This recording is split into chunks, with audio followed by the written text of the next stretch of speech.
Samedi le 23 décembre 2022. La JSK s'incline par 2-1 devant le leader, CRB, elle est désormais relégable. Elle occupe la 15e place au classement général avec 12 points seulement.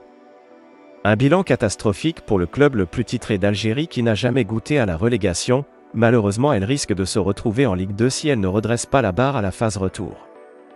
Très en colère après la défaite de la JSK face au CRB, Yazid Yarichen et les autres dirigeants ont pris des décisions fermes en passant au ménage au sein de l'effectif.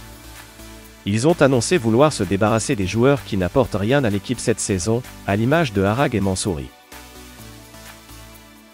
Dimanche le 25 décembre 2022. Hormis l'ancien président Chérif Mellal, qui aurait voté non pour la venue de l'opérateur de la téléphonie Mobilis, tous les autres actionnaires ont approuvé la décision du club sportif amateur de céder 80% de ses actions à Mobilis. Lundi le 26 décembre 2022.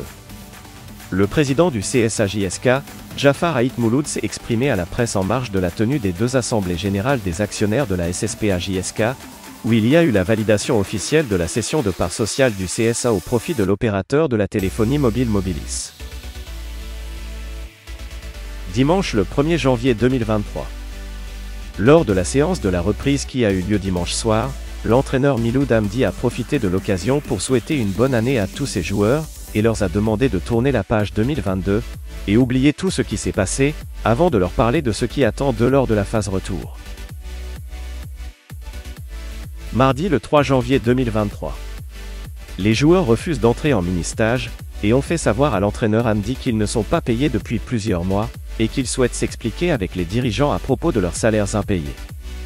Contacté dimanche le 7 janvier 2023, le milieu de terrain de la JSK, Juba Oukassi, confirme sa décision de boycotter les entraînements à cause de sa situation financière. N'ayant pas perçu le moindre salaire depuis 24 mois, et à l'instar d'autres joueurs de l'équipe, ignorés par l'actuelle direction, le natif de Fréa refuse de prendre part à la préparation de son équipe pendant cette période de trêve. Vendredi le 13 janvier 2022. La délégation de la JSK a quitté le sol algérien pour rallier la Turquie, plus précisément Antalya pour un stage de préparation de 17 jours à bord d'un vol régulier de la compagnie Turkish Airlines.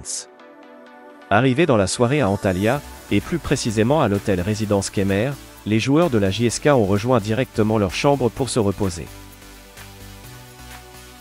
Mardi le 17 janvier 2023. JSK 1, Kizilzar 3. Les Kabyles ratent leur premier test. Sur la belle pelouse du terrain de Miracle Sport Center d'Antalya, la formation de la JSK a croisé le fer en amical hier avec son homologue du Kazakhstan du Kizilzar. Mardi le 24 janvier 2023. JSK 2, Shakhtar Donetsk B 0. Les Kabyles rassurent.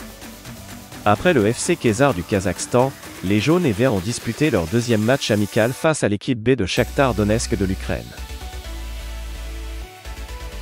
Mercredi le 26 janvier 2023.